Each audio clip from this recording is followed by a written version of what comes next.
Hello everyone and welcome back to my channel Edmond Mindaros, at sa video ito ay pag-uusapan natin at i-guide ko kayo on how to transfer fund from GrabPay to Maya Savings Account with the new transaction fee. So dito naman sa pag-cash in or pag-top up ng ating Maya Savings Account number ay pwede naman natin gawin ito or mag-transfer or mag-sending fund gamit lang yung ating GrabPay app. So pinakabago na ngayon yung kanyang transaction fee. So before 15 pesos yung kanyang transaction fee, pero bumaba na ngayon ng 10 pesos. So kailangan natin i-confirm ito kung talagang nabago na po siya. Kaya kung hindi mo kabisado kung paano yan gawin, then stay tuned ka lang at start na natin.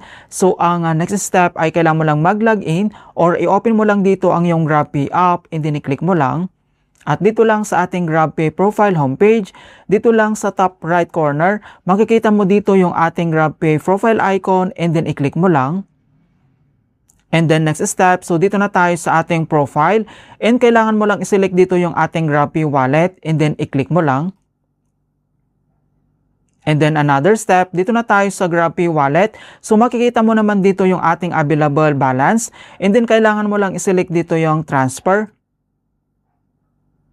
Okay, so dito na tayo sa transferable balance and then transfer to, kailangan mo lang i-select dito yung another bank account or e-wallet. So makikita mo naman dito na talagang nabago na po siya, naging 10 pesos na lang yung transaction fee. Ayan, and then kailangan mo lang itong i-select. Okay, so dito na tayo sa choose recipient. So since Maya Savings Account number yung kailangan natin top-upan, so kailangan mo lang i-select dito yung bank account. Kapag naman Maya Wallet yung kailangan mong top-upan dito, kailangan mo lang i-select dito yung kanyang katabi, yung e-wallet. Okay, so i-select mo lang dito yung bank account at dito naman sa baba po niya, makikita mo dito yung add new recipient, i-click mo lang. And another step, dito na tayo sa add recipient, so bank account and then first name. So enter lang natin dito yung recipient na first name and then dito naman sa box, i-click mo lang and then enter lang natin. At once na-enter mo na dito yung first name, so dito na tayo sa pag-enter ng last name. So enter ulit natin. At once na-enter mo na dito yung first name and then last name, so either capital letters man yan or small letters yung in-enter mo dito, pwede po yan basta tama yung details. So dito na tayo sa pag-select ng back name. So dito naman sa right corner, itap mo lang dito yung arrow na yan. And then kailangan lang natin i-locate dito yung Maya Bank. Para mas mabilis natin mahanap, so dito lang sa kanyang searching, enter a bank name, i-click mo lang. And then i-type mo lang dito yung Maya Bank. Ayan, so mag-a-appear ka agad dito sa baba and then kailangan mo lang itong i-select. At once na-select mo na dito yung Maya Bank, dito na tayo sa pag-enter ng recipient na Maya Savings Account number.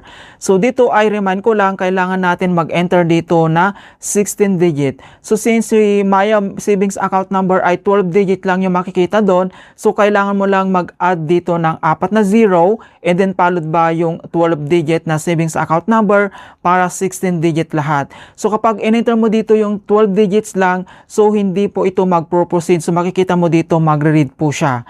Ayan, so enter lang natin dito yung ating bank account number ng Maya Savings Account and then fill out lang natin. Okay, so makikita mo dito na nag-green po siya, so ibig sabihin 16 digit lahat. So 12 na account number, so dagdagan mo lang dito lang sa pinakauna ng 4 na 0 para 16 po lahat. And then dito naman sa baba, kailangan mo lang basahin itong mabuti. Please ensure that all informations provided above is accurate before you proceed. And then itap mo lang dito yung save.